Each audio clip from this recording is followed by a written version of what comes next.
Next property है हमारी align items. Align items, ठीक है। तो उसके लिए मैं पहले इसको अगेन रो पे सेट कर देता हूँ फ्लेक्स डायरेक्शन को, और क्या होता है ये देखिए क्या हुआ,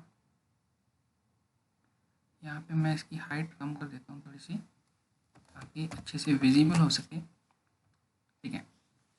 तो देखिए क्या हुआ कि मैंने जैसे ही अभी मैं इसको एक बार के लिए रिमूव कर देता हूँ, ठीक है। तो देखिए क्या हुआ, मैंने जैसे ही यूएल को जिसको हमने डिस्प्ले फ्लेक्स लगाया है उसको हाइट मेंशन की, तो ये देखिए ये जो आइटम्स हैं हाइट के साथ साथ इंक्रीज़ हो गई हैं। ऐसा क्यों हुआ? अगर मैं 600 कर देता हूँ तो और इंक्रीज़ हो गई हैं। तो ऐसा क्यों हुआ? क्योंकि जो हमारी अलाइन आइटम्स, ये जो हमारी अलाइन आइटम्स वाली प्रॉपर्टी होती है ये बाय डिफ़ॉल्ट स्ट्रेच पे सेट होती है। तो देखिए मैं अलाइन आइटम स्ट्रेच करता हूँ और सेव करता हूँ तो देखिए कोई भी डिफरेंस नहीं आया। तो मैं आपको ये जो सारी डिफ़ॉल्ट प्रॉपर्टीज़ इसलिए बता रहा हूँ कि इंटरव्यूज़ में क्या होता है कि डिफ़ॉल्ट प्रॉपर्टी पूछी जाती है कि अच्छा बताइए कि फ्लेक्स डायरेक्शन की डिफ़ॉल्ट प्रॉपर्टी क्या होती है? रो होती है। और फ्लेक्स रैप की डिफ़ॉल्ट प्रॉपर्टी क्या होती है? नो रैप होती है।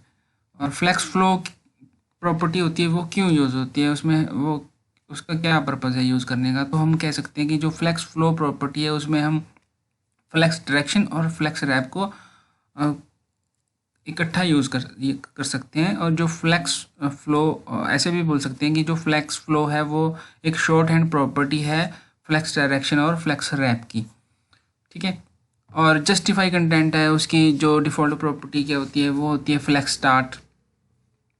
और जो अलाइन आइटम्स है उसकी डिफ़ॉल्ट प्रॉपर्टी क्या होती है? उसकी डिफ़ॉल्ट प्रॉपर्टी होती है स्ट्रेच, ठीक है। तो देखिए ये आइटम स्ट्रेच हो रही हैं। तो अभी क्या होगा कि अगर मैं यहाँ पे फ्लेक्स ट्रैक्शन रो है तब ये वर्टिकली काम करता है हमारा अलाइन आइटम, जस्टिफाई कंटेंट करता है हॉरिजेंटली और अलाइन आइटम करता है वर्टिकली। तो अगर मैं यहाँ पे अभी फ्लेक्स स्टार्ट कर देता हूँ तो क्या होगा, ये हमारी आइटम ऐसे ऐसे शो होंगी, स्टार्टिंग पॉइंट दिखा देगा। अगर मैं फ्लेक्स एंड कर देता हूँ तो क्या होगा, ये सारी आइटम बिल्कुल एंड पे आ जाएंगी, ठीक है।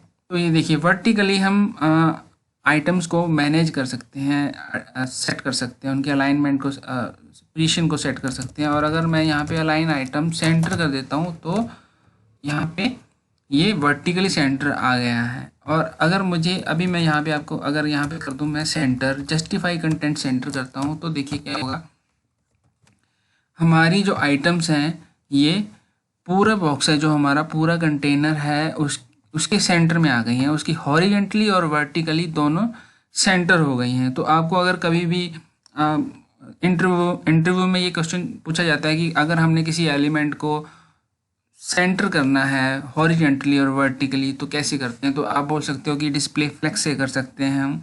और display flex justify content center align item center, उससे क्या होगा कि ये हमारी जो भी एलिमेंट होगा वो उसके कंटेनर जो उसका मेन कंटेनर होगा, चाहे वो ब्राउज़र है या फिर उसको किसी कोई कंटेनर दे रखा है, जैसे हमने यहाँ पे ये कंटेनर दे रखा है और तो उसके कंटेनर दे रखा है। लेकिन अभी इन इन आइटम्स का जो पेरेंट है वो क्या है, यूएल है।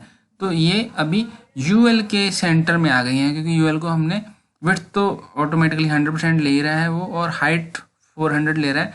तो यूएल के सेंटर में आ गई हैं ये आइटम वर्टिकली और हॉरिजेंटली। तो कभी भी आपको हॉरिजेंटली या वर्टिकली सेंटर करना हो तो आप इन प्रॉपर्टी का यूज़ कर सकते हो, ठीक है।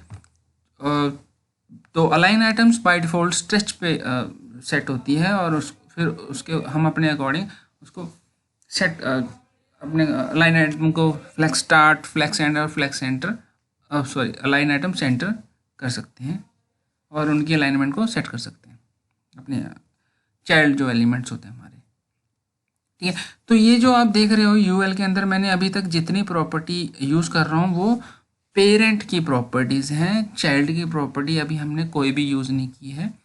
तो ये सारी प्रॉपर्टी हैं जो वो सारी पेरेंट एलिमेंट है उसकी प्रॉपर्टी, अभी हम पेरेंट एलिमेंट की प्रॉपर्टी यूज़ कर रहे हैं। ठीक है, तो उम्मीद करता हूँ आपको समझ आ गया होगा। अगर आपको कोई भी कन्फ्यूज़न है तो आप कमेंट बॉक्स में मुझे पूछ सकते हो, मैं उनका आपको आंसर ज़रूर करूँगा।